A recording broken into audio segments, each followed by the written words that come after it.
Mobile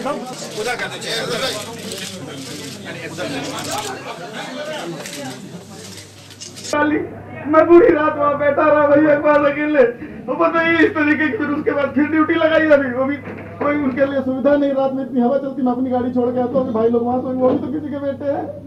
जो घटना कश्मीर में हुई है, बहुत दुखद घटना हुई है।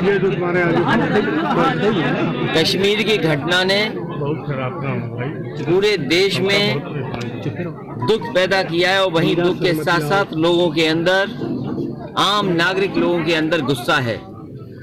आज शहीद परिवार से मिलने का मौका मिला।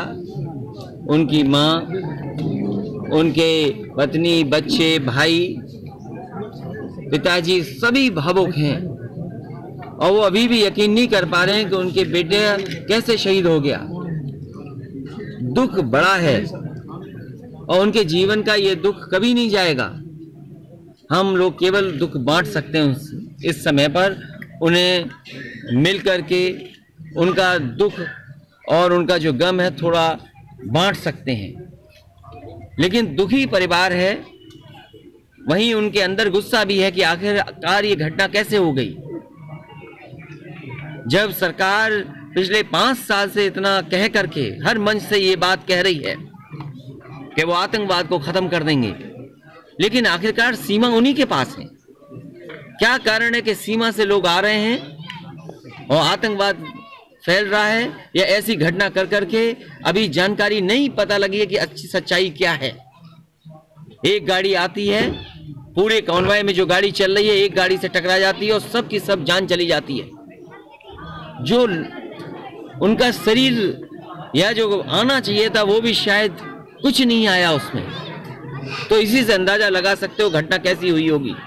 इतने बड़े पैमाने पर सामग्री आना, ये सरकार के ऊपर प्रश्न लग रहा है।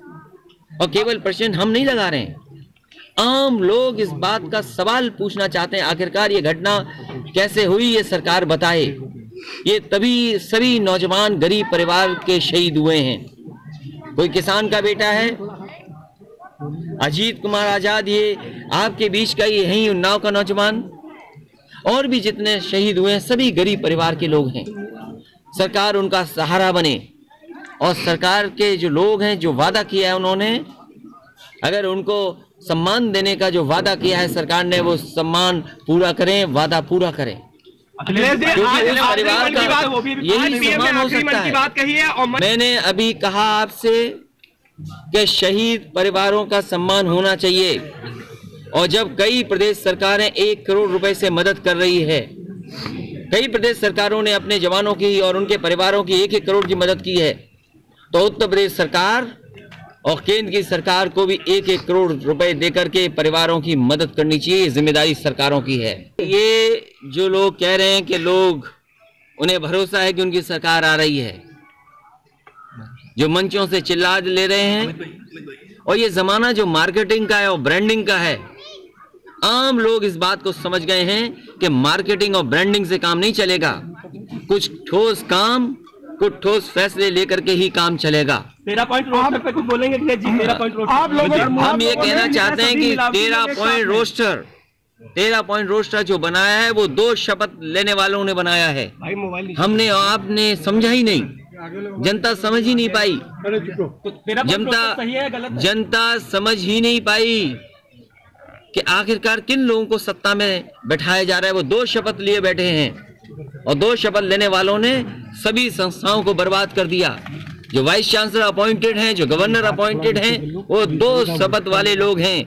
आप उनसे कैसे उम्मीद करोगे कि आपका 13 पॉइंट रोस्टर सिस्टम को बेहतर करेंगे। हम आज भी कह रहे हैं कि पूरा विपक्ष एक साथ है, साथ ही साथ जो आप सबक सिखाना चाहते हैं पाकिस्तान को, लेकिन ये सरकार न भूले कि चीन भी उसके साथ है। तो केवल चुनाव के समय पर आप कुछ ऐसा कर दें, इसलिए हमारा मानना है कि अपनी सीमाओं को सुरक्षित करने के लिए, भारत को मजबूत करने के लिए आपके पास लॉन्ग टर्म स्ट्रेटजी होनी चाहिए। सर इसके आगे लॉन्ग टर्म स्ट्रेटजी नहीं होगी तो आप पाकिस्तान जैसी ताकत का मुकाबला नहीं कर सकते हैं। अभी आपने नहीं देखा, आपके चैनलों ने दिखाया, आपके अखबारों ने छापा, एक क्राउन प्रिंस आए, वो पहले पाकिस्तान में मिले, पाकिस्तान को कुछ मदद की, फिर भारत में आए और भारत के प्रधानमंत्री जी से गले मिले, भारत की मदद की, और उसके बाद चीन चले गए, चीन की भी मदद कर दी। तो आज के समय पर आसपास के जो देश हैं उनकी भूमिका क्या होगी, इसलिए सरकार को कंफ्यूज नहीं करना चाहिए।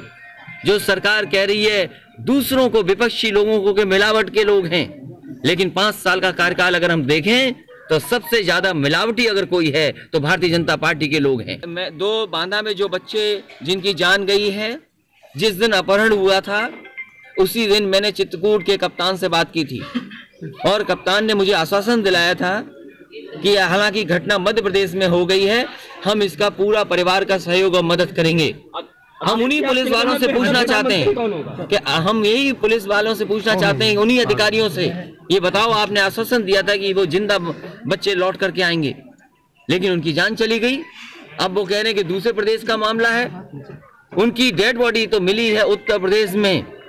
अब बांदा पुलिस को, चित्रकूट पुलिस को और दोनों सरकारें, दिल्ली की सरकार, उत्तर प्रदेश की सरकार को जवाब देना चाहिए कि आखिरकार उस माँ बेटे के दोनों जुड़वा बच्चों की जान कैसे चली गई।